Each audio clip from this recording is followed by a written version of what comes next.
Here's a quick puzzle built on basic fractions, but don't let its simplicity fool you. You're looking at 4 pie charts. Each one is divided into equal parts, and each has some sections shaded in. The question is, which one shows the fraction 5/8?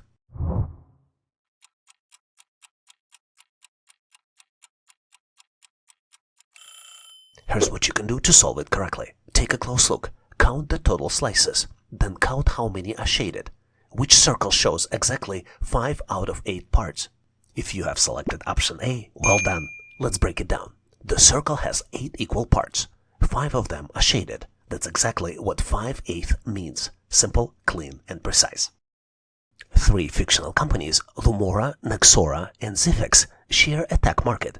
Lumora holds 50% of the market, Nexora has 25%, and Zifix has 25%. Which donut chart correctly shows the market share?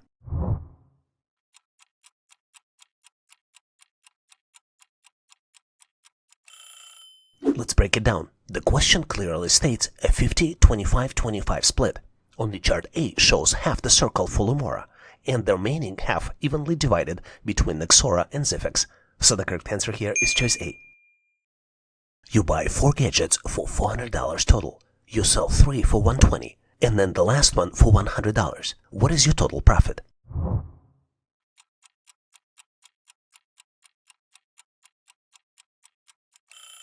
You spent $400, that's your total cost. Then you made $120 from each one of the first 3 gadgets. 3 multiplied by $120 is $360. Then you sold fourth one for $100. Altogether, you brought in $460 in revenue.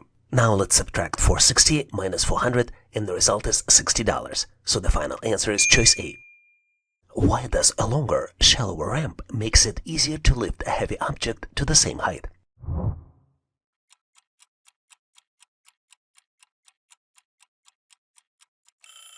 Here's the riddle of physics in everyday life. Push a box up a steel ramp and it feels like a workout. But stretch that ramp out, make it longer and shallower, and suddenly it's easier.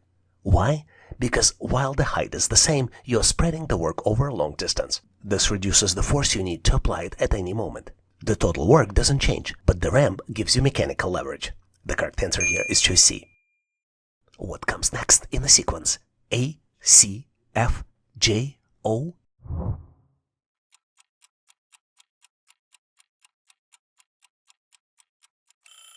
Look closely at the gaps between the letters. A to C is +2.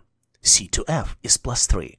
Then +4, then +5. Do you see the trend? The last letter is O, which is 15th letter of the alphabet. Add +6 and we get 21, which is the letter U. And that completes the pattern. So the correct answer here is choice 1, U. You've got 8 identical looking balls, but one is slightly heavier. And you only have 2 chances with the balance scale to find the heavier ball. What do you do?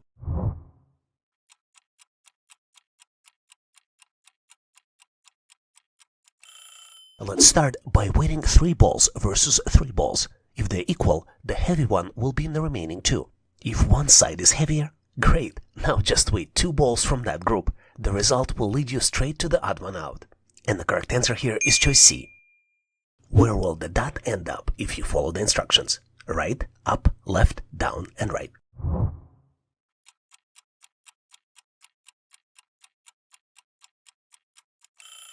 Let's trace the path together. Make sure to stay sharp. Each move changes the outcome. Right, up, left, down, and right again.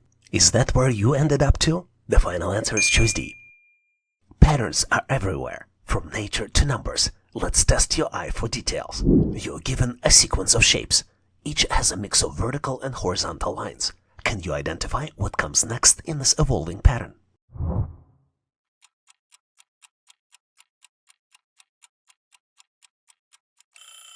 Look closely. What's increasing?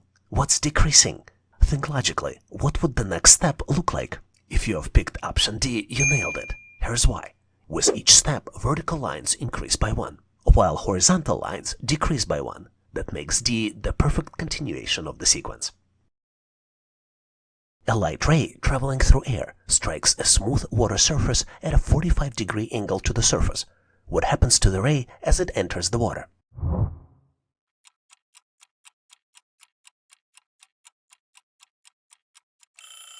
When a light ray moves from a less dense medium, which is air, to a denser medium, which is water, its speed decreases, causing it to bend toward the normal, an imaginary line perpendicular to the surface of the point of contact.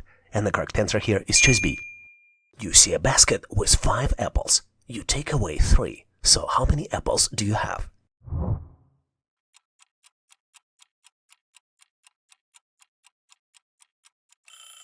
Sounds like a trick, right? Let's break it down.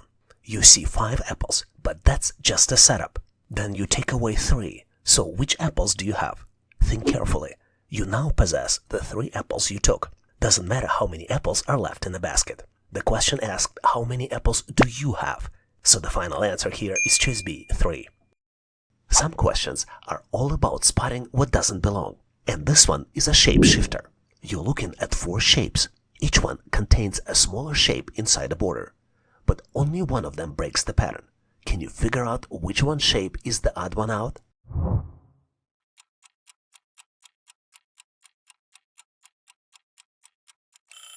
What are the most important elements that help us detect the pattern?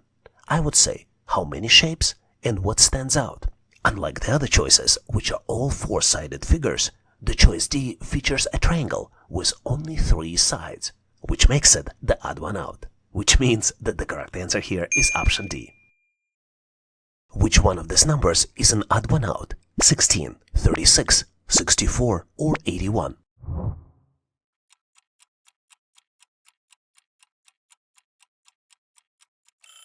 Let's think what those numbers have in common. They are perfect squares, which means each one can be written as a number times itself. So far so good, right? But there's a twist. Let's dive deeper. 16 is 4 squared, 36 is 6 squared, 64 is 8 squared, and 81, that's 9 squared. Notice anything? That's right, only 81 is the square of an odd number. The others, all even roots. So final answer is choice D, 81. What happens to the water level when a floating ice cube melts in a glass of water?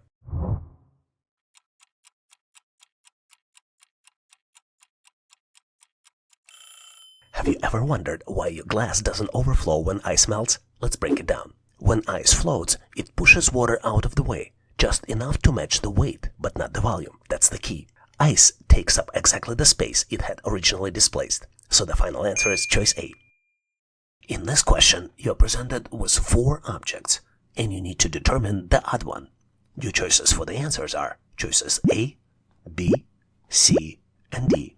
Just like on the usual test, your goal is to understand the question and lock in your answer in your mind before time is up.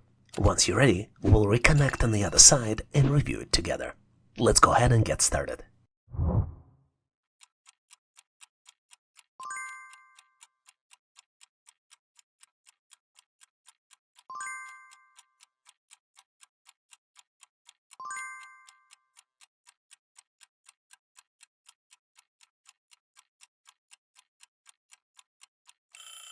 Time's up. Do you have your answer ready? I hope so, because the solution here is extremely simple. You typically solve these types of challenges in 3 simple steps.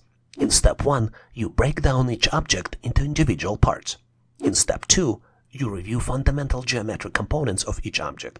And then in step 3, you identify what the majority of objects have in common to find the outlier. Let's start with the step 1. If you look closely, you see that object A has triangle and square. Object B has 3 components: circle, square, and then circle again in the background.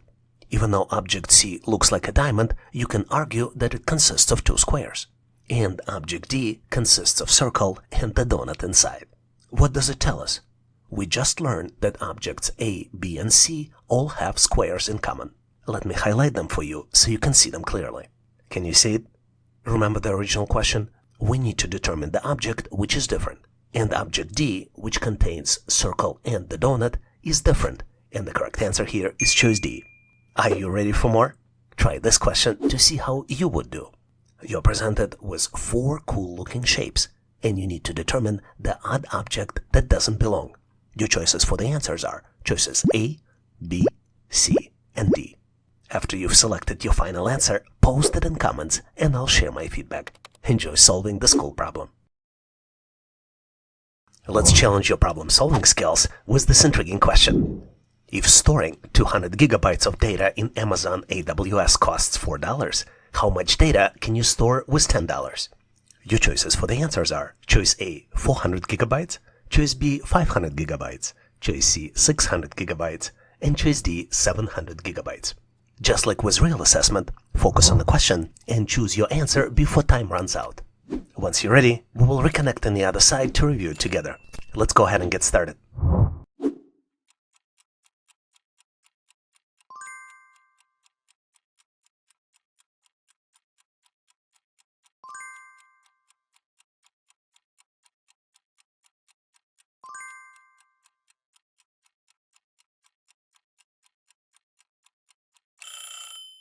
Time's up. I hope you're ready because the solution is simple, yet it requires careful thought. Let's tackle it together. Let me offer you 2 ways to solve this challenge, and you post in comments which way you like better. In the first approach, we will calculate it by using cost per 1 gigabyte. If cost for 200 gigabytes equals $4, it means that cost per 1 gigabyte would be 4 divided by 200 and would be 2 cents per gigabyte. Now let's calculate how much can we purchase for $10. 10 divided by 2 cents equals 500 gigabytes. But wait, what if you don't have a calculator handy? Or maybe you're trying to improve your mental math skills. Let's solve it by doing the calculations per 100 gigabytes.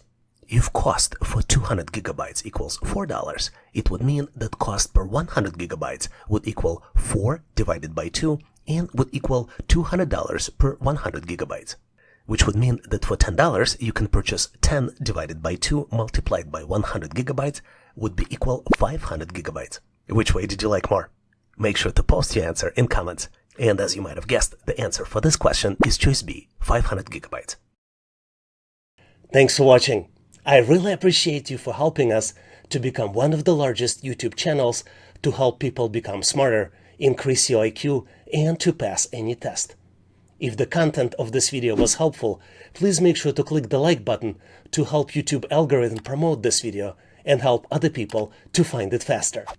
Giving us a like is also a way for you to tell us that you need more content like this, and when you tell us, we will deliver it for you in the future. For links to free and premium resources, please check the description and comments of this video. You can also go directly to our website, howtoanalyzedata.net, to download the materials related to this topic. I really appreciate your endorsement, support, and patronage of this channel. And thank you for considering to become a member and considering to subscribe. Please leave feedback, suggestions, or corrections in comments. And all the best on your journey. I'll see you in my next video.